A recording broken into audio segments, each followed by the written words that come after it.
I would watch these documentaries, particularly on ants. I found those fascinating. How can you not believe that there's some greater force at work when you look at an ant colony? It's just too incredible.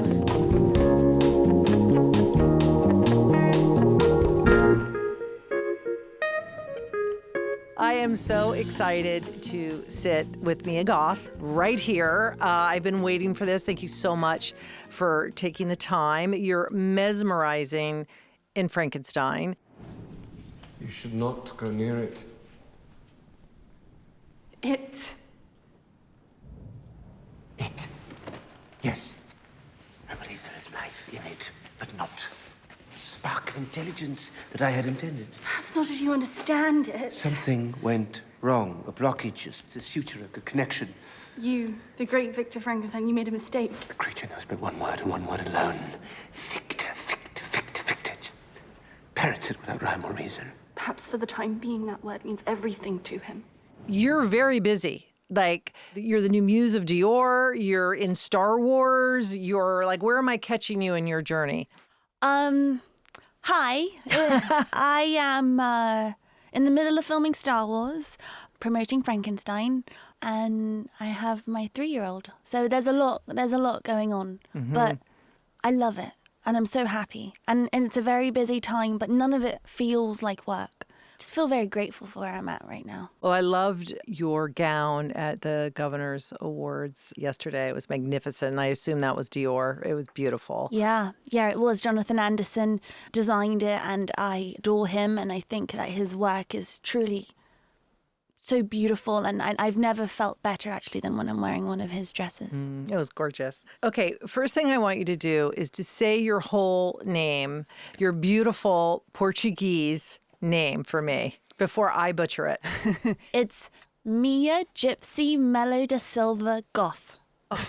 So you were born in Brazil? London, actually. I was born in London, and then when I was 2 weeks old, my mum and my dad and me, we got on a plane and went to Rio. And I was there till I was 5. And so I was born in London, but there's a part of me that does feel very Brazilian and really resonate with the culture and the music and the food. But it's funny because wherever I am, the people around me never really think I am of that. You know, when I'm in England, people don't think I'm very English, and in Brazil, they don't think I am. And so it's a funny relationship I have with, my homes. And when you're in LA, do people think of you as British? Oh, yeah. Right. But when I'm here, I do think to myself, I'm not from here. Yeah. I do think that. For you, you were discovered really first as a model, right? Yeah. I was 14 years old, and I was lining up to get into a thing called the Underage Music Festival, which is a daytime festival in a park in London. And this photographer came up to me, a woman named Gemma Booth, and she, I guess she saw something, and she ended up taking me to Storm Models, and they signed me there. And I told them at that time that I had a real interest in acting too. And they were actually the ones that introduced me to my acting agency, my British acting agency that I'm with to this day. And that's how it started. What was it that made you want to be an actress? What was the germ, or did you see something? Or Well, my grandma is an actress in Brazil. And I remember her taking me to her sets and her theatre productions, and me looking up at her and being in awe of her and what she was doing, and the community around her, the crew, and thinking to myself, I want to do that. And I've always felt like that from a very young age. And I remember watching movies and, reenacting scenes that really stuck with me. And it always just felt like I was going to do this. And here you have landed in Guillermo del Toro's Frankenstein. It's incredible. Like, it feels, to me, you were just the heart and soul of this film. I thought you were, like I said earlier, mesmerizing. So I'd like to just ask, how did this come? What was it like when you first read the script, when you first met Guillermo? I mean, what was that experience like? It was totally overwhelming. From the moment I received the call, he called me on my mobile phone and he said, do you want to meet for breakfast next week? And I said, yeah, okay. Yeah. And, he shared with me on that phone call that he was making Frankenstein. And I just thought to myself, oh my gosh, this is the film that you've always wanted Guillermo del Toro to make, and he's finally making it. And, you know, the next week we met over an omelette, and he shared with me the rough outline of the script that he had at that time. And I read it, and he said to me, you know, what do you think? And I said, it's so moving, Guillermo. It's beautiful. It's everything you would think and hope that it would be. And he said, great. Do you want to be in it? You want to play Elizabeth? I said, yeah. And he said, do you want to play Claire? I said, yeah, okay. And at that time, there was another character. It was going to be 3 characters, a lady called Justine. He said, do you want to play her too? I said, yeah. And I left that meeting, and just such a surreal moment. I've been such a fan of his work my whole life. I never got over the fact that I was working with Guillermo del Toro. And I wish I had, in a way, that because he was always on this pedestal to me, and I wish that I was able to kind of just look at him. Now I can, you know, after our experience, but I just had such reverence for him. And I think that, you know, I remember being in Toronto, and I was just in my head, and I felt like I kept getting in my own way in some way, and I was just very scared and overwhelmed by the entire experience. But eventually I stopped, you know, trying to impose my will on thinking how I should be, and just kind of ended up working with how I was feeling and using that. And I started to think that perhaps that's exactly what I need for Elizabeth. You know, here she is freshly out of this convent, and she's being dropped into this world that she knows very little of, and she's trying to find her place in it. And once I started to find those parallels, I actually found it quite useful. Yeah, I love Guillermo's version of Elizabeth because she's outspoken, she's strong, she's unpredictable, she's unknowable, and then at one moment she's completely knowable when she's with the monster. Like those scenes, you bring him to life for us when you first meet Jacob in the basement. It's just like you bring him in, you know. It was I felt it was very, very moving. And the costumes, I have to talk about the costumes, because that to me is part of obviously the character, right? And getting into that, what is that like as an actor? Because they're so elaborate and they're so detailed, and obviously they're of the time, they're of the period, it's of Guillermo's vision.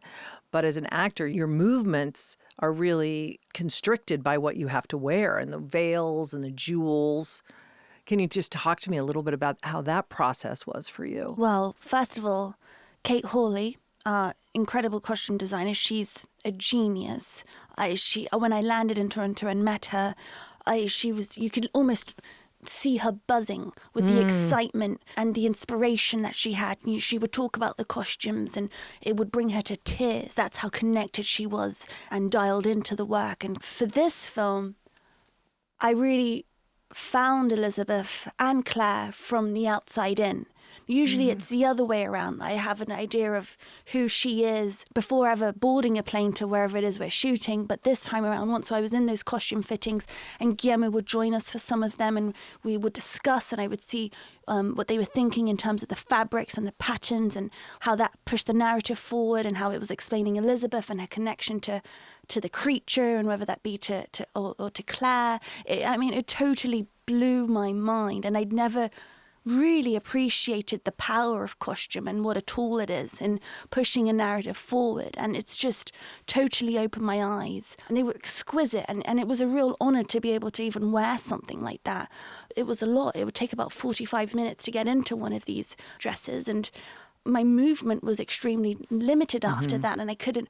Everything was just so constricted, and just to get from A to B, it was difficult, and I found myself frustrated at times. But again, that was very helpful because, you know, Elizabeth is trapped. It just so spoke to this feeling of entrapment that she, and I think all women of Victorian time must have felt.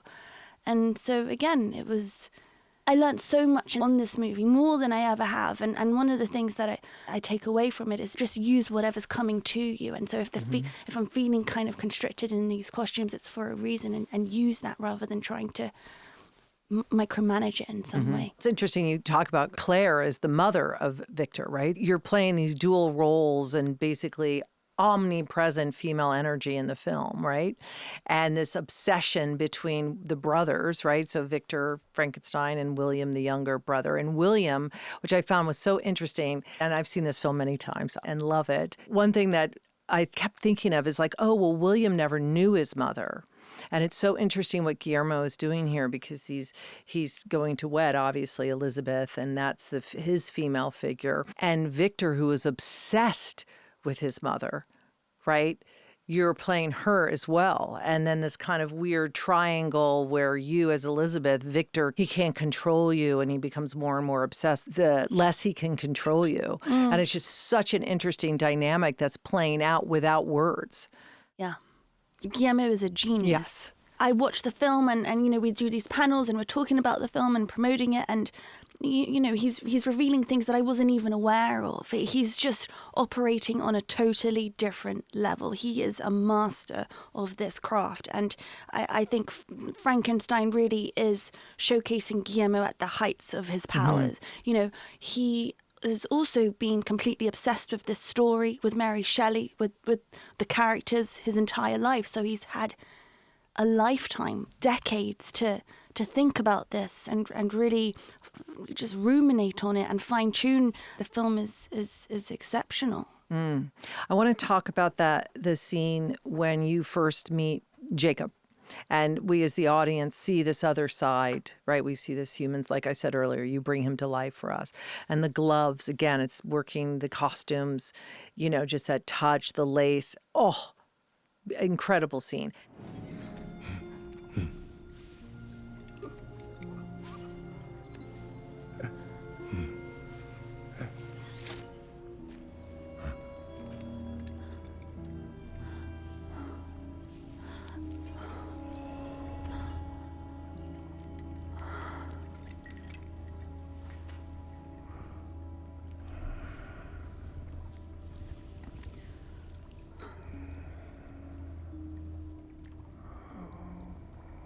Who hurt you? How is it working with Jacob? Because to me, he's a revelation in this, is the way he moves his body, and it's just so beautiful and delicate, despite him being a monster. But you the two of you kind of have this dance without words and your little bits of communication. But can you tell me about that day and doing that scene? Yeah, I mean, I think Jacob was a revelation to me as well. I had always had, a lot of respect for him and his work and the choices that he was making with the directors that he was just deciding to work with. But I really didn't know what his take on the creature would be. And I was just so blown away by him, like everyone else is now. And rightly so. He is so present and connected and surprising in scenes. You don't know where it's going to go, and that moment with the glove, that wasn't scripted. That was just something that happened. And you can only hope for moments like that as an actor. That's things like that, magical moments like that may happen. Moments like that can only happen if you have someone opposite you that is just totally present, and that's what he is. And there's a purity to him and a kindness to him that I think just coloured the creature in such a beautiful way that no amount of prosthetics can hide that. Those are some of my favourite scenes in the movie. Masking or prosthetics, it's like he just embodies this creature and the way he moves. I still can't get over, even when he's walking through the snow versus sitting there chained in the basement. It's just beautiful. He came onto the project maybe 9 weeks before we actually started shooting.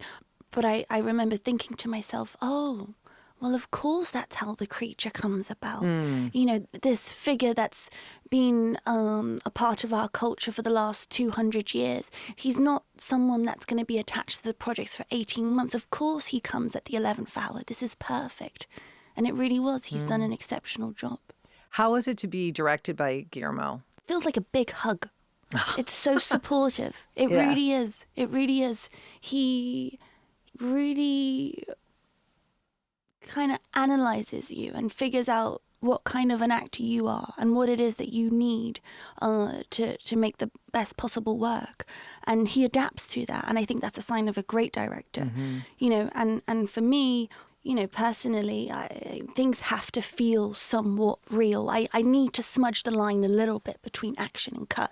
Otherwise, if it feels fake, I have a very hard time carrying the scene through. It needs to be grounded in something genuine, and he figured that out about me. And so, whether that be, I change the positioning, how I'm sitting or something like that, he will allow that, which is great, even though he's been thinking about the scene for so long, and he comes from this background of animation, and he's thought about, the fit, how we're all going to be positioned. He's very open to your suggestions, and when he likes something, he will say, I like it. I mean, yeah, he was just wonderful, truly. Well, he loves his oddities too. I know he has a house full of all of these monsters and creatures and things he collects. And I actually wore my butterfly shirt in honor of Elizabeth, knowing that I was seeing you today. I was thinking all weekend, oh, what am I going to wear? And I was like, I know just the thing, because that is so interesting about her character as well, is that she is obsessed with some of the things that are most delicate in this world, right? But also can be most poisonous or violent in their own little way, spiders and butterflies and insects and whatnot. How was that for you? Do you have any phobias at all, or were you just like, I'm into it totally? Gosh, I mean, insects and bugs of all kinds. It's not something that I would naturally, gravitate towards. But that's something that I really try to practice and kind of see them through a different lens. And, once I saw this, I don't know, it was like a worm or something in the gut, and I would just try and put it on my hand and calm down and really start to slow down and try and appreciate the beauty of it for the first time. I just really started to look at bugs and insects in a different way, and I would watch these documentaries, particularly on ants. I found those fascinating. How can you not believe that there's some greater force at work when you look at an ant colony? It's just too incredible and too perfect.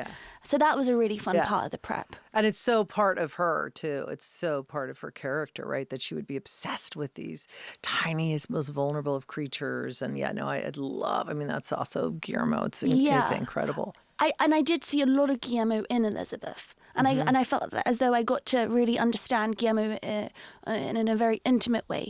Through studying Elizabeth and trying to figure her out, I also felt like I became more connected to Guillermo.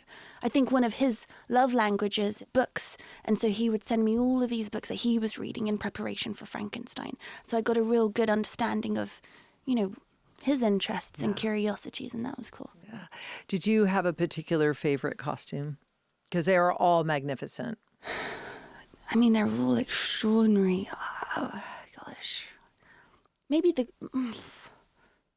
blue with the feathers. With the feathers. Yeah. And that beautiful necklace that Tiffany lent us from their archive. I mean, that was incredible. Yeah. All of those Tiffany pieces are just incredible. Yeah. That was such a perfect collaboration. It just was so seamless, and it just elevated every scene. It was wonderful. I know the way she wears the cold diamonds, but yet they warm up. Oh, I loved it. Oh, it's so good.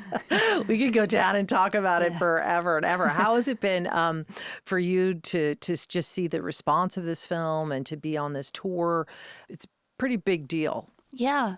It's pretty surreal. I've never experienced anything like this.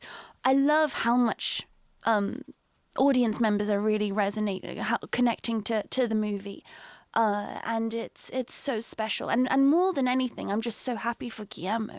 Yesterday I was at the Governor's Awards with him, and it's just really heartwarming to see how loved he is. People coming up to him and congratulating him. He's just adored by everyone, and rightly so. It's been such a joy to see how people are responding to the film. It's been wonderful. Having such a unique position, being able to work with him and being at it from the very, very beginning, obviously before you'd even finished the script, and having these dialogues with him and seeing him on set and being there from the beginning. I mean, has this kind of ignited anything in you? Like, would you want to start directing? I mean, I know you've written some things, and I was just saying how I have to see Pearl. I'm not a scary person, so I haven't seen some of the other genre work you've done. I did see you in Lars von Trier's because I love Lars von Trier's. I think his films, all those Dogma stuff I loved it all. Yeah. But did it kind of ignite like that maybe you could direct or? No, not really. I mean, like I said, Guillermo is such a master of his craft. I think it would be ridiculous if I saw him working and I thought, oh, I could do that, because he is operating at such a high level. I love acting. I love performing. And I also think it's so hard. And then I have such a long way to go with it to get to a place where, I feel I've reached a point that I've mastered it. I feel there's so much more for me to do and learn, that I'm very very focused on that's my lane, and that's really what I want to get as good at as possible. Okay, well, we'll just be here waiting but no, I like that. I think it's a great, it's true. It's like we learn something. Every performance that you've done up until now is you learn something along the way, and you learn from all the actors. It is like this creative community, and you take from it and you grow from it, and you continue to grow. And like I said, you're so busy right now in the middle of Star Wars, which is pretty exciting. Did you watch the films when you were little? I did with my dad. So that it has a special place in my heart. And it's been amazing. I didn't know what to expect, but I adore Sean Levy. I think he has an energy that I've never found in anyone before. He's just electric, and it really has a trickle-down effect on for the rest of the crew. It's such a great crew. It's been fantastic. I do want to talk a little bit about your first Nymphomaniac, right? Because you were this model, and you went and auditioned for Lars von Trier, his movies I remember seeing, when I worked at Vanity Fair, the whole Dogma style and Cannes, and being obsessed with this new voice. And he was working with some of the greatest actors out there, creating, just like disrupting what we kind of looked at as cinema. I think you went to Paris, right? If I read this correctly, were you in London modeling when you auditioned for this part? I did a couple of auditions in London, and then I flew to Copenhagen. Yeah. That was it. And I met him there, and we did a couple of scenes together. And still to this day, it's one of my most cherished experiences I've ever had. I actually bumped into Stellan Skarsgård last night, and it was the first time I saw him since Nymphomaniac. Wow. And it felt as though I was meeting a family member. Or there's just so much love there, and I just feel so grateful to have had that as my first experience. I really do believe that those first few people, the first few projects that you work on at the beginning of your career can really set a precedent and a blueprint for, what it can ultimately end up being. And I remember meeting Willem Dafoe and Charlotte Gainsbourg and Stellan, and just being in awe of how they were working and the discussions that they were having that I would overhear, and it really, just set the blueprint for the kinds of people that I would hope to work with. Yeah, they were all masters in their class. I mean, it's exceptional. And it just speaks to kind of your exceptionalism, too, I think, from the outside, which is why I was just so excited to meet you, because it's rare. And being here for so long and doing my job and working in the industry that I haven't met, but you were one of the unicorns. I think so much of acting happens without the words necessarily. The script is obviously the most important in the story, but there's certain things that need to be communicated without dialogue. And, seeing how you were in Frankenstein, it was just really, really wonderful. Thank you. Yeah, it's great. All right, so now I'm going to ask you a couple questions that I ask everybody on the podcast. And I don't even know the answer to this question, but this is the first one, and I love people's responses. I've actually learned a lot about myself when I've asked this, but how do you think your birth order shaped who you are in the world? I'm an only child. And my mum had me when she was 20. And so I think that had a real impact on me and how I grew up. It was, how can I say it? There was just a lot of instability as I was growing up. And I guess my mum was growing up alongside me. And so at times it really did feel as though, maybe we were more sisters than the classic mother-daughter dynamic. I grew up very quickly. I just, out of circumstance, I had to. and it was just me and my mum growing up. My parents separated when I was very young. We moved around a lot. My mum was a waitress when I was growing up. It was just, all of that has had a huge impact on me. I imagine very resilient, Yeah. scrappy figure. Yep. Yeah, and we moved around so much. I sometimes think to myself, that's probably where I started really dabbling in performance, because I knew we were never going to be anywhere for very long. So I'd just test out these different personas, and I would make up stories to the kids that I knew only for a couple months, and I started dabbling in that, and I remember reading a lot and creating worlds in my mind and stories to kind of, get away from, what was going on at that time. And so it's always kind of been with me. It's so interesting because a lot of actors are, we would call them here in the States like army brats, move around a lot. And a lot of it is figuring out who you are and how to be other people too along the way. So that totally tracks for me. And also that resilience. Yeah. Being on the road, I know a lot of actors struggle with that, being away from home, but I actually feel most comfortable when I'm packing my bag on my way to somewhere else. If I'm ever anywhere for too long, I start to get a little itchy. So the profession has worked out great for me. It's perfect. Yeah. I'm glad we have you. All right. So my other question is about Jomo. What do you love missing out that other people love to do? Like for me, anybody, when I see people on cruises, I'm like, no way.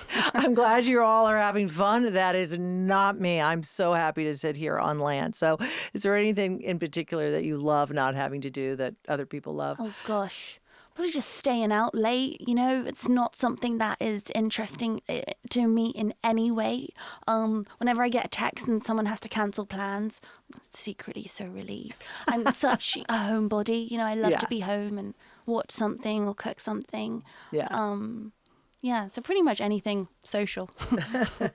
All right. And then irrational fears. Do you have anything like revolving doors or elevator buttons or anything that... Well, I guess a couple of weeks ago, I got an IV drip, and I had this irrational fear that the guy was trying to kill me. I really did, because he had the bag, and then he said, "I'll be right back." And I thought, oh my gosh, what is he doing? And he came back, and I thought to myself, what's in that bag? And then I thought, okay, I have to become his friend. So I started asking where he's from, and he said Arizona. And I was like, oh, it's hot there, isn't it? And I thought maybe and I flashed forward and I saw myself in this Netflix documentary talking about something that went wrong. So maybe people trying to kill me is an irrational or fear. Needles and bags. Yeah, we've seen. I saw the needle and I said, where has that been? And then he had to open another one. I was like, okay. It's true. We've seen too much. It's like we've seen too much. It's so true. All right. My last question is it's more reflective. And is there a core memory that pops up in your mind about, a fork in the road or an indelible experience or something, or a smell or a thing when you were little or older, or just in the last, couple of years? Is there something that you go back to time and time again? Right around COVID, I was at a real fork in the road in my life. And had I decided to go down a different path, I wouldn't have been able to, done X, which then snowballed into Pearl and into Maxine. And I wouldn't have been involved in those projects, which, ended up having such a impact culturally with people. And, that's how Guillermo del Toro came to know of me. And, it really just... opened up so many doors for me. And I do think back to that time during COVID when I was in London, and had I, made a decision to do something else, my life would look very different at this moment. And I remember being so scared at that time, and just so confused and lost, and now I'm in London at the moment filming Star Wars, and I walk down the same streets and I just think to myself, oh, like, little Mia, if only you knew, like, you were going to be okay. And I think that that's such a valuable lesson for life, that things work out, and you just got to have faith in the world and ultimately yourself. And so I think about that quite a bit. Well, I'm very glad you made that decision and had that faith in yourself that brought you here for us. So I'm going to keep tabs on you. This is definitely not the first and only time we're going to be speaking. You're a wonderful actress, and just really appreciate it. Thank you so much. Yeah. It was lovely talking Yeah. to you. Likewise.